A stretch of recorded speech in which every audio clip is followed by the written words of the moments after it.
what in the world is happening with King County real estate? Well, exactly what I said it would. Oh, I love being right.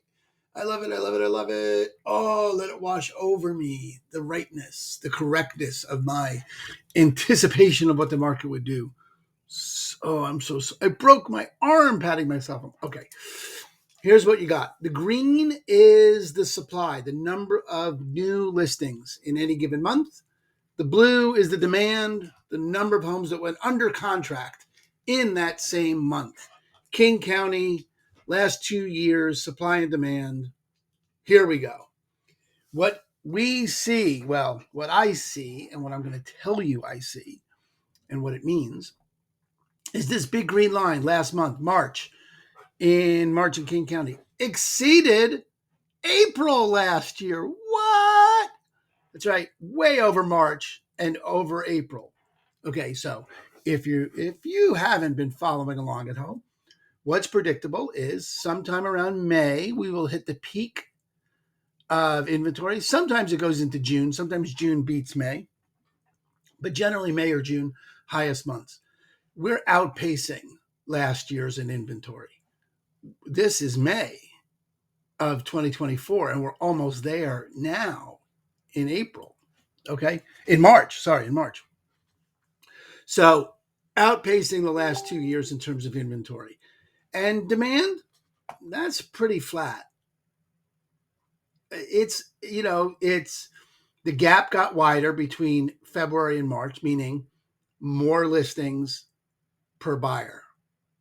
So there's more listings than buyers anyway, but I'm saying the buyers did not increase percentage-wise as much in March, meaning all of this to say, if you're buying, best time to buy in the last 2 years. There you go. You have more to choose from in King County, and you have less competition per listing than you have had in the last 2 years in March, okay?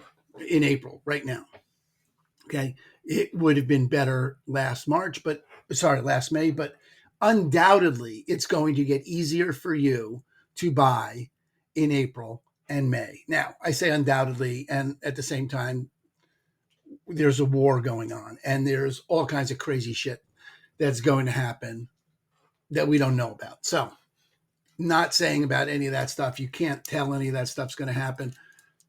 You can tell stuff is going to happen, though. You'd have to be an idiot to not think shit is going to hit the fan. And truly big concerns about affordability around everything, and the looming economic impact of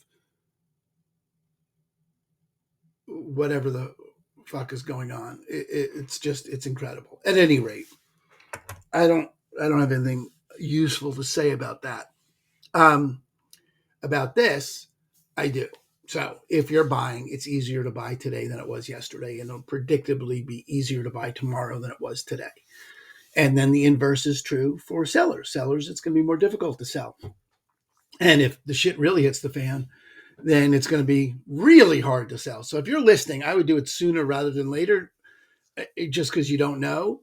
But you do need to know that you are selling into an increasingly difficult market to sell in. That's what you need to know. You are facing headwinds as a seller right now. More competition, more houses that they can choose from, less buyers per house means you got to price it aggressively. You cannot sit back and wait. If you price it high and hope for a good price, fine, but then come down quick. Don't chase the market. Get it down. Get it sold. It is going to get harder to sell in the upcoming months, okay? Very important to know that strategically. And if you're buying, you got the pick of the litter, my friends. You can shop around. You got time, okay? Every neighborhood's different. Every house is different. Every pricing is different. So you can't, that's a macro view. For your micro view, call me maybe, okay? We should talk. All right, that's what I got for you today. Happy to help you with your situation. Aaron Hendon with Christine & Company over at EXP. Party on, Wayne.